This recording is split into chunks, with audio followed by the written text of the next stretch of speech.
Hello friends, welcome to study online. और आज हम डिस्कस करने वाले हैं हमारा हिस्ट्री का नेक्स्ट टॉपिक, जो कि है महाजनपद। और इस टॉपिक को हम इसी वीडियो में ख़त्म करने वाले हैं। इसमें आपको नोट्स भी मिल जाएंगे और उसके ऑब्जेक्टिव भी मिल जाएंगे जो जो इस चैप्टर से बनते हैं। और यहाँ पे टोटल हम डिस्कस करने वाले हैं कितने महाजनपद रहे हैं, कौन कौन से महाजनपद कहाँ पे थे और उनकी स्थितियाँ क्या थी और क्या क्या उनकी विशेषताएं थे। हम सभी जो है एक ही वीडियो में डिस्कस करने वाले हैं। तो एक ही वीडियो में हमारा जो है ये टॉपिक ख़त्म हो जाएगा। इसमें क्लास नोट्स भी आपको मिल जाएंगे और उससे बनने वाले ऑब्जेक्टिव भी आपको मिल जाएंगे। तो चलिए शुरू करते हैं आज की वीडियो शुरू करने से पहले हमने जो है इसके 2-3 टॉपिक पहले कर चुके हैं, आप प्ले लिस्ट में जाके देख सकते हैं। और इसी सीक्वेंस से अगर आप हिस्ट्री को पढ़ेंगे तो आपको एक समझ बनेगी हिस्ट्री को लेकर। साइड बाय साइड जो हमारी पॉलिटी की सीरीज चल रही है आप उसको भी देख सकते हैं। अभी हम उसमें जो है कॉन्स्टिट्यूशन को डिस्कस कर रहे हैं और यहाँ पे हम हिस्ट्री को डिस्कस कर रहे हैं। तो चलिए शुरू करते हैं आज की वीडियो अपनी, जो है महाजनपद। तो यहाँ पे देखिए, सबसे पहले हम अपना इसका इंट्रोडक्शन देख लेते हैं कि जो पहले क्या होता था कि जो जीवन था कबीलाई रूप में जो है सामने आते थे, कि कबीलों के रूप में जो है जो लोग थे वो रहने लगे थे। जब कबीले का जो आकार था वो बढ़ने लगा तो उसने जन का आकार ले लिया, और जब जन का आकार बढ़ा तो वो जनपद बन गया, और जनपद का जब आकार बड़ा हो गया तो वो महाजनपद बन गया। ठीक है, तो इस तरीके से हम समझ सकते हैं कि सबसे छोटा रूप जो था वो कबीला था, उससे थोड़ा बड़ा रूप जो है वो जन था, उससे थोड़ा बड़ा अगर कहें तो महाजनपद था, जनपद था, और उससे जब सबसे बड़ा जो रूप था, एक पूर्ण राज्य का रूप हम कह सकते हैं, तो वो था महाजनपद। और इनकी जानकारी हमें इस काल में लिखे गए बौद्ध ग्रंथों और जैन ग्रंथों से मिलती है। तो ये एक छोटा सा इंट्रोडक्शन था महाजनपद के बारे में। अब देख लेते हैं यहाँ पे कौन से बौद्ध ग्रंथ से महाजनपदों की सूची मिली है। देखिए, मैंने अभी बताया कि इनकी जानकारी हमें कहाँ से मिलती है, बौद्ध ग्रंथ और जैन ग्रंथ दोनों से ही मिले हैं, क्योंकि वो समकालीन थे। तो उनमें से कौन से जो ग्रंथ था जिनसे हमें बौद्ध ग्रंथों से जो हमें महाजनपदों की जानकारी मिली है, तो ये जो है आंसर हो जाएगा हमारा अंगुत्तर निकाय। जो अंगुत्तर निकाय है एक बौद्ध ग्रंथ है जिसमें हमें 16 महाजनपदों की सूची मिली है। विनय पिटक, सुत पिटक जो है वो बौद्ध ग्रंथ की ही रचनाएं हैं, लेकिन उनसे हमें इस प्रकार की कोई जानकारी नहीं मिली है। लेकिन जो अंगुत्तर निकाय है उसमें हमें 16 महाजनपदों की जानकारी मिली है। नेक्स्ट क्वेश्चन है, महाजनपदों की संख्या कितनी थी। तो महाजनपदों की संख्या हमने अभी बताया कि महाजनपदों की संख्या कितनी थी, 16 थी, और ये देश के अलग अलग भागों में जो है वो थे। कौन से जैन ग्रंथ से महाजनपदों की जानकारी मिलती है। तो यहाँ पे अंगुत्तर निकाय हमने देखा था कि वो बौद्ध ग्रंथ है। भगवती सूत्र, पंचतंत्र या उपरोक्त में से कोई नहीं। तो यहाँ पे हमारा आंसर हो जाएगा भगवती सूत्र। यहाँ से हमें 16 महाजनपदों की सूची मिलती है। दोनों ही जो ग्रंथ हैं, जो अंगुत्तर निकाय है या भगवती सूत्र है, दोनों में थोड़ा डिफरेंस देखने को मिलता है, कुछ अंतर देखने को मिलता है, लेकिन बहुत ज़्यादा अंतर देखने को नहीं मिलता है।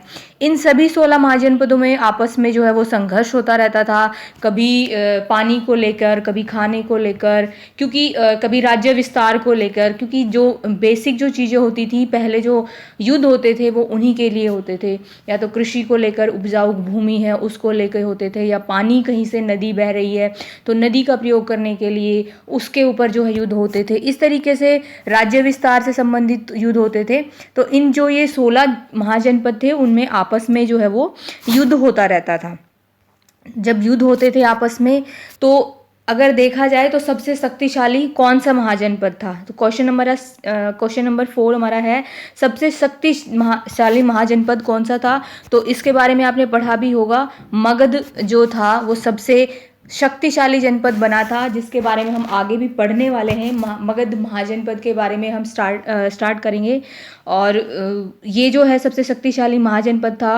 और यहाँ पे अगला क्वेश्चन हमारा बन जाता है, कौन सा प्रथम महाजनपद था जो कि गणतंत्र था। आप देखेंगे कि गणतंत्र वाली जो प्रथा थी, यानी कि जो राज व्यवस्था थी, गणतंत्र वाली जो प्रथा थी वो उस समय भी जो है प्रचलित थी। तो ये क्वेश्चन जो है वो डायरेक्ट पूछा गया है पीसीएस एग्जाम में कि कौन सा प्रथम महाजनपद था जो गणतंत्र था।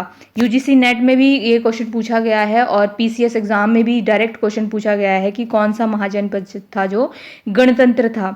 तो यहाँ पे अगर बात करें तो यहाँ पे हो जाएगा वज्जी। वज्जी जो गणतंत्र जो महाजनपद था जिसकी राजधानी वैशाली थी, तो वो जो है प्रथम गणतंत्र महाजनपद था। और ये कहाँ पे है वज्जी?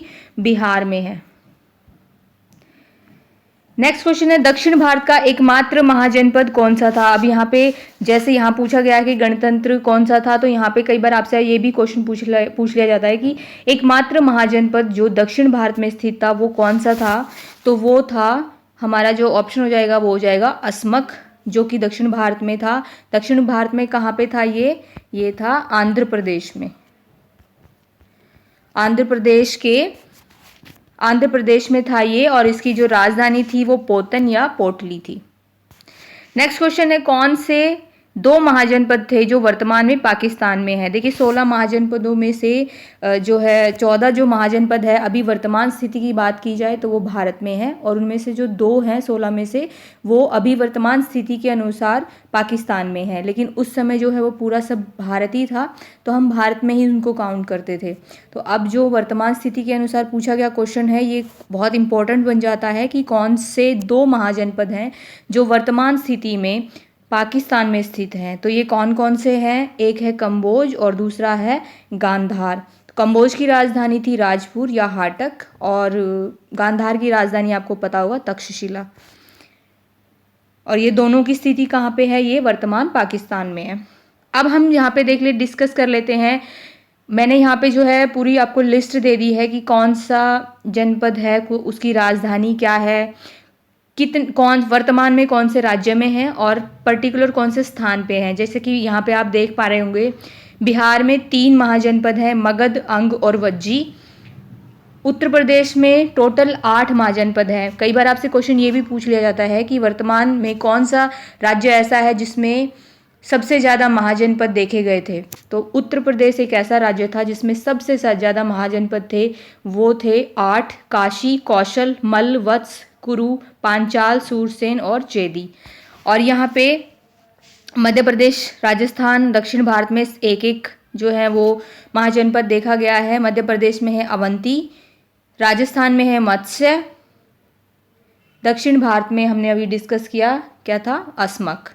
तो इसको जो है आप स्क्रीनशॉट ले सकते हैं या वीडियो के साथ साथ आप इसको नोट कर सकते हैं और इनको याद कर सकते हैं। कई बार जो है इनकी वर्तमान स्थिति पूछ ली जाती है कि वर्तमान स्थिति कौन सी है, और इस तरीके से आपसे कई बार पूछ लिया जाता है। और पाकिस्तान में हमने अभी डिस्कस किया था कि कंबोज और गांधार जो हैं वो 2 महाजनपद थे जिनकी राजधानी राजपुर और तक्षशिला थी, जो कि अभी वर्तमान पाकिस्तान में है। तो ये हमारी जो वीडियो थी वो थी महाजनपद के बारे में। और नेक्स्ट जो वीडियो आएगी हमारी वो आएगी बौद्ध धर्म से संबंधित जितने भी हमारे जो है क्वेश्चन बनने वाले हैं, इम्पोर्टेंट क्वेश्चन जो अभी तक आपकी जो है एग्ज़ाम्स में पूछे गए हैं या पूछे जाने की संभावना है, हम उन सबको डिस्कस करने वाले हैं नेक्स्ट वीडियो में बौद्ध धर्म से संबंधित। ऐसे ही सीक्वेंस वाइज जब आप पढ़ेंगे तो आप जो है एक जो है कड़ी बना पाएंगे, जोड़ पाएंगे एक दूसरे से कि किस तरीके से जो है वो इतिहास में जो है वो विकास चलता गया है और किस तरीके से हमें इतिहास को समझना है। तो ये थी आज की वीडियो हमारी महाजनपद के बारे में। आई होप कि आपको इसमें से काफ़ी चीज़ें समझ आई होंगी, क्वेश्चन आप बना पाए होंगे। अगर इससे रिलेटेड कोई क्वेश्चन अगर आपने अलग से देखा है तो वो आप कमेंट करके बता सकते हैं, और आप अपना स्कोर जरूर कमेंट कीजिएगा कि आपने इसमें से कितने क्वेश्चन जो है वो सही कर पाए हैं।